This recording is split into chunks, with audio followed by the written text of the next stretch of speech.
It's currently 2:35 in the morning and I can't sleep, and God literally had me get out of bed so I could tell you this story, so I Like, hope you take the comment, time to subscribe listen to the to it. channel, support About the 10 channel. years ago, I was married, This and is I just was married saying. for about 10 years. And the sheriff at that time in Ashe County was James Williams. And James Williams wanted to take me through the jail and show me around. There was a reason for that. And he took me up in the tower, and the tower overlooks all the inmates that are in the jail. And this jail's pretty big. On one side, I believe it was the left side, was all the women, and on the right side was all the men. And as I was standing in that tower, some of the guards were talking smack about this guy that was an inmate there. And I got to looking and I realized I knew who this inmate was. This inmate was arrested for attempted murder.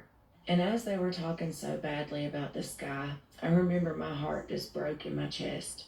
And I couldn't understand how they wanted to take any more from him. He made his choices, yes, and he ended up in jail. But I couldn't understand why they wanted to be cruel. I couldn't understand why people would take a job like that if they just wanted to be mean and cruel. That's what they do. With a very That's heavy what they heart. do. So I knew this guy, and growing up, he used to be a friend of mine, and he Most of grew them are up really, bullies. really rough. He grew up around drugs, and he grew up around people that, just weren't very, very educated. And I just knew he had a really hard life. And that may sound like an excuse to you, but I knew in my heart that he just didn't know no better. And he had been on drugs, and they'd really messed up his mind. And I knew that. And God kept telling me, you've got to send him a letter. You've got to talk to him. You've got to reach out to him.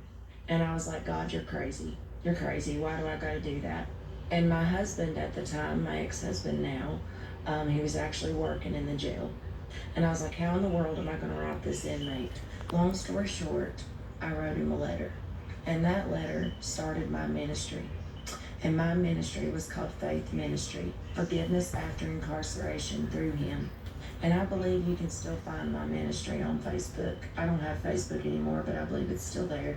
So in this ministry, we wrote to inmates. We wrote to inmates all over the United States. Many people joined together. I found a pastor, which was Kenneth Barr, and we would go into prisons together and we would share our stories, we would share our testimonies. And we sat before many people who had committed a lot of crimes that you would look down upon, but we showed them love and grace and mercy and forgiveness. And we showed them who God was. So as I was doing my ministry, I had a cousin named Joshua Dollar from Mountain City, Tennessee.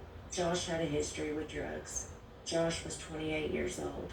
My grandmother at the time was dying and was on hospice with cancer. My cousin Josh lived with her. And whenever he broke his probation, they raided the house and caused a scene and arrested him. So I was pretty angry because I was like, how in the world can he do this to my grandmother? So I wrote him a letter. And in that letter, I was extremely cruel, and I was mean, and I was judgmental, and I was like, why do you do drugs? Why do you do this? I was very, very unkind to him. And when I started my ministry, I asked God for two things. I asked him to never let me lead anyone wrong. And I asked him to break my heart for what broke his. And I just want you to keep that in mind as I tell this story. I showed extreme judgment and cruelty to my cousin Josh.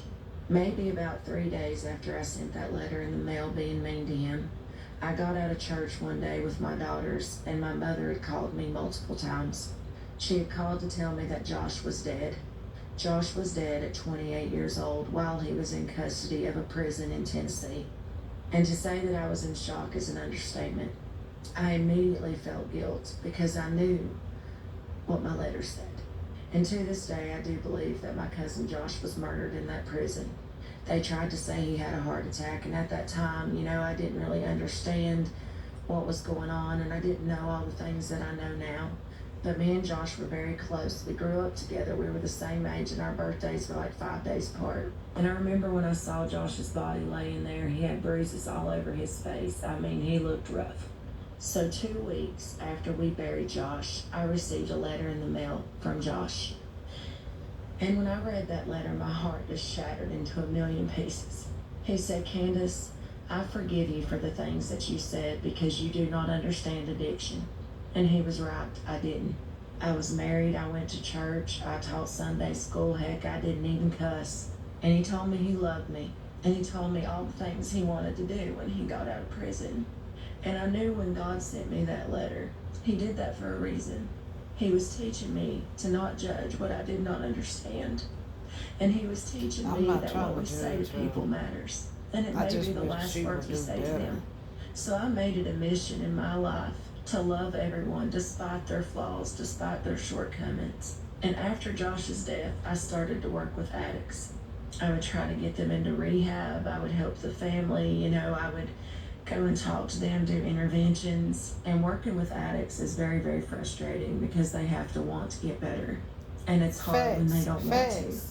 And I I worked try with not two to girls judge for a really anyone. I long just time, speak and they're on what you sisters, do, and and their hopefully, mama is a just to great friend get of you to mine. think a little And bit, both you these can do girls better. started to I get don't better. judge people, And I truly. I remember honestly going to their don't, house because one this day, and life this is girl something was else. It's strung really out something in her else. bed, and her son was in the floor, and Spiritual she had warfare needle is marks all real. over her body. And I told her to get out of the bed. And she got out of that bed, and I grabbed her face, and I said, "You are loved, you matter, and you are worthy, and you need to fight for your life." And that girl collapsed in my arms and just started bawling because that was all she needed to hear. And she got clean for a while, but right now, unfortunately, both of those sisters are in jail. So if you wonder why I have the heart that I do, if you wonder why I sit here and I tell you not to judge somebody with addiction, it's because God opened my eyes and God used me. God used me to touch people. God used me to not be judgmental. God has shown me things and revealed things to me that I am so grateful for. Hard lessons, but necessary lessons. And I think one of the most frustrating things in my uncle's death is that, everybody wants to focus on drugs being in his system. And I can honestly tell you, I really didn't think he was doing any drugs like that. I really didn't. But I know that me, myself, I'm addicted to my vape. I smoked cigarettes for years, and I gave that up and started vaping, and I wish I didn't. Vapes are legal though. I can buy them legally, but it may kill me one day. Coffee, I wake up every morning and I go straight to my coffee pot. Gotta have it. I'm addicted to it. I used to love to drink alcohol until God saved me from that. I'm about 2 years sober. I realized that I myself am capable of things. And I think if you asked yourself, you probably got an addiction too, whether it be Right. medication Facts, prescribed to you by a facts, doctor, facts, alcohol, cigarettes, whatever it may be. facts. Heck,